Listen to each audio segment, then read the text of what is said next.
Hi, this is Shaylin Ann. Today I'd like to share my process in making a hair fork. It's a brand new one made out of garnet and pearls and forged copper. Here you can see a few of the hair forks that I've currently got in stock for my Etsy shop. These are a ton of fun for holding up buns and various updos, as well as a decorative element in an updo which you may hold in place with bobby pins. This is a braid bun held in place simply by this hair fork that I will be making throughout the course of this video, modeled by my lovely little sister. And here you can see the beautiful garnets, the freshwater and glass pearls, glass crystal, and little copper beads. And welcome to my studio! So this is in the garage. Here's my sketchbook and the design that I've decided to move forward with.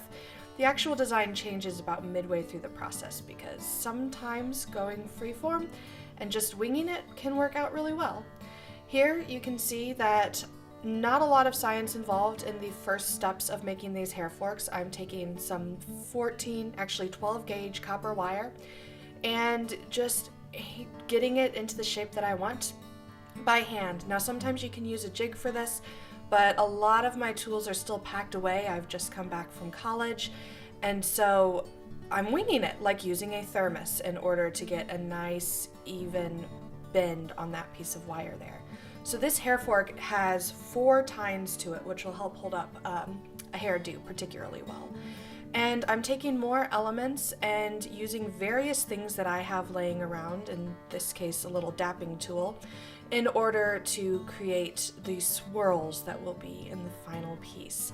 And a lot of this is just done by feel. I've got an idea of what I'm going for, but copper, especially if I haven't annealed it, which in this case I have not annealed it to soften it, it's just a little difficult to work with. So there's a lot of back and forth, playing with what size does this need to be, how curved. I always file and sand off the edges of all of the wire I work with, even if I will be hammering it later. It just gives a nice, clean finish. Here I'm making the next element for the decorative top of the hair fork and really pinching that wire so I can get a nice tight little bend there. Here you can see I'm working with round nose pliers. This entire project was done round nose pliers, flat nose, and or chain nose, and then wire clippers. And here you can see the extreme science of laying one piece of twisted copper on top of another and seeing if it looks good together. And my camera setup got a little bit out of focus at various points in here, so my apologies for that. This top element is what changes later. Here you can see that I'm starting to hammer, again shaking my camera. I'm hammering the copper, and this hardens it, helps it hold its shape a little bit, and really gives some interesting flow to the metal throughout the piece. And particularly on the ends, these little tips of wire that are part of the design, I want those flattened out to a nice, almost triangular shape. Here I'm using a planishing hammer. Oh, that finished really quickly. I was using a planishing hammer to give a more even finish to the hammering.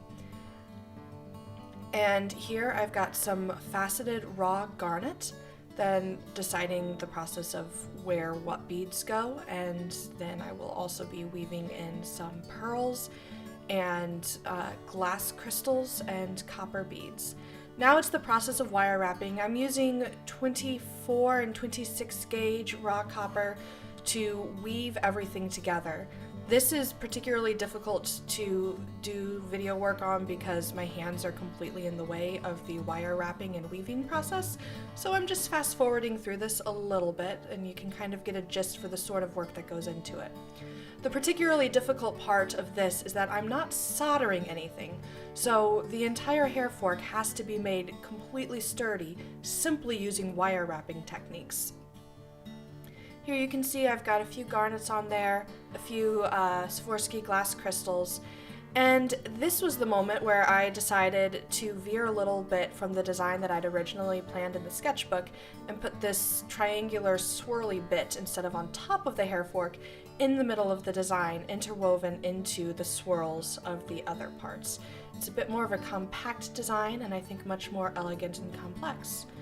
Here I am winging it, deciding which beads should go where, how many glass pearls I need, 4mm, 6mm, freshwater crystal, or freshwater or glass. Some of the pieces that I do, particularly if they're commissions, are super well planned in the beginning, but a piece like this is just super fun to wing and play with. And you know, I spent a few hours making this, listening to podcasts and audiobooks, and it was really peaceful. You can see some of the process of wire wrapping. You can't do all of it simply with the tension of your fingers, or else honestly you cut yourself just with the pressure of the thin little bits of wire. And I need everything to be really sturdy and really tight throughout this entire process, so that way the hair fork is not the least bit wobbly. Here you can see the downside of some of this video work, which is that my camera does not autofocus and my hands get completely in the way of what I'm doing. As well, I keep moving my hands out of the frame, so my apologies that I couldn't get any better shots of the actual process of wire wrapping. A little while later, this is the final product. It's really elegant. You can use this hair fork simply as a decorative element. I've got a messy bun in here. You can add it to the bottom or here at the top of a bun. But the fun thing with hair forks is, with most hair types and most hair lengths, you can actually hold up an entire updo just with a single hair fork and maybe 1 or 2 bobby pins if you have some strays.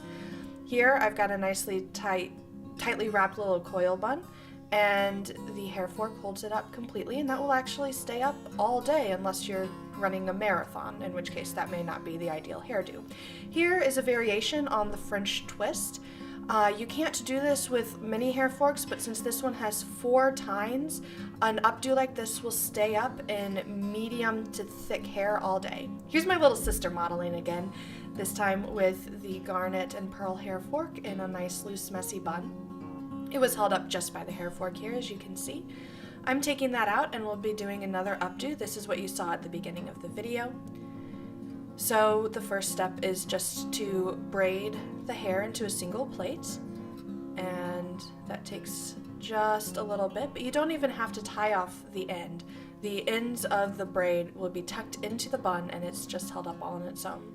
So pull the braid up, coil it around, and insert the hair fork.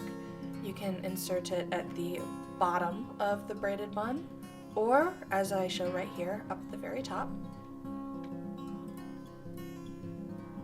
And that's held up just with the hair fork. I think this is a really elegant and fun updo. This is a larger hair fork, both a larger decorative element and larger tines, and so this is particularly good for medium to long hair. Here you can see just throwing it in as a decorative element. In this case, it's not holding up anything in the hair.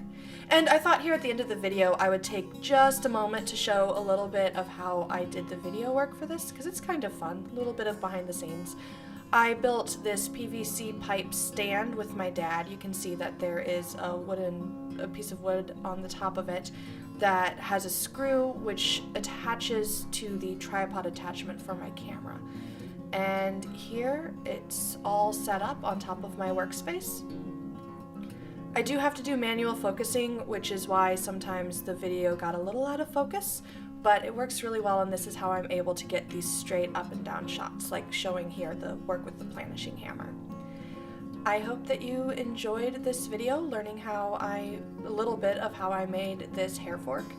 You can find this for sale on my Etsy shop, Shaylin's Fairy Shop on Etsy, and you can see other examples of this work on my blog, Shaylin's Fairy Shop, or just visit my website, shaylinann.com.